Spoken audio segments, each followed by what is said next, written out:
Students, 25 फरवरी Sunday को सरकार ने ड्यूमा को भंग कर दिया और नेताओं ने इसके खिलाफ बयानबाजी शुरू कर दी।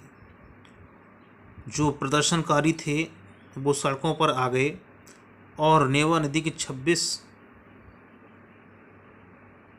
तारीख को नेवा नदी के किनारे सड़कों पर उतर आए।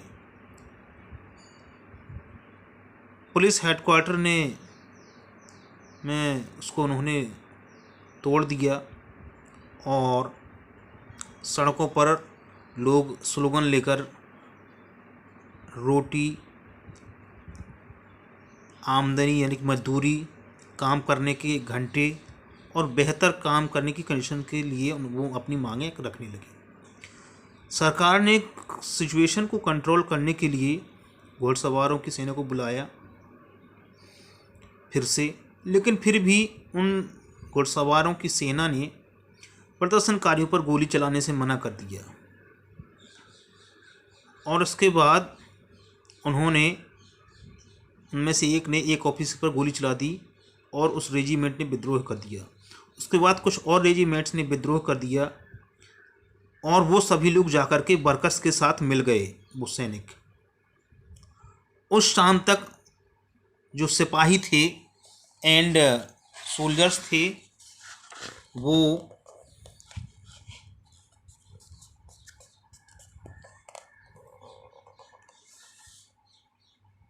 कामगारों के साथ हड़ताल पर चले गए और उन्होंने एक सोवियत या काउंसिल बनाने की वकालत की और उसी जगह बिल्डिंग मिलने की वकालत की जहां पर कि ड्यूमा की मीटिंग हुआ करती थी और इस तरह से सोवियत पेट्रोग्राद का गठन हुआ।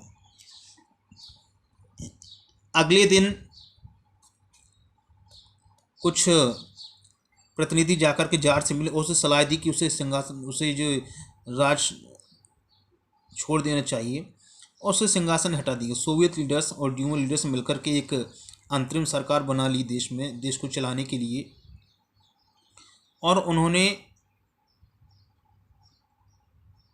यूनिवर्सल एडल्ट सफरेज के आधार पर उन्होंने लोगों को वोट देने का अधिकार दिया और Petrograd had led the revolution that brought down the monarchy in February 19। इस तरह से फरवरी 1917 में वहाँ शासन का अंत हुआ, जार के शासन का। और स्टूडेंट्स, इस काम में महिलाओं ने भी बहुत ज़्यादा सहयोग दिया था और फरवरी रिवॉल्यूशन महिलाओं को क्या, महिला कामगार जो थी उन्होंने पुरुषों से प्रभावित होकर के बराबरी से उनका सहयोग दिया और लॉरेंस टेलीफोन फैक्ट्री जो थी वहाँ मार्फा वेसिलोवा ने अकेले ही इस हड़ताल को अंजाम दिया और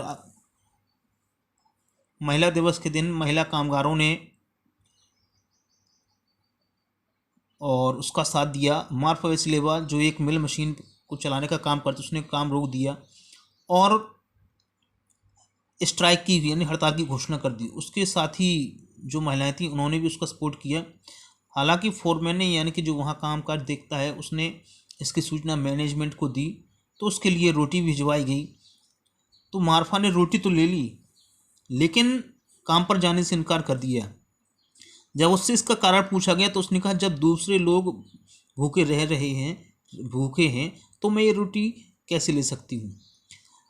महिलाओं ने उस दिन काम रोक दिया और दूसरे सेक्शन में भी महिलाओं ने काम रोक दिया और उनको देख करके पुरुष ने भी अपने औजार डाल दिए और काम ना करने का निश्चय किया और सभी इकट्ठे होकर सड़कों पर उतर आए और आंदोलन करने लगे।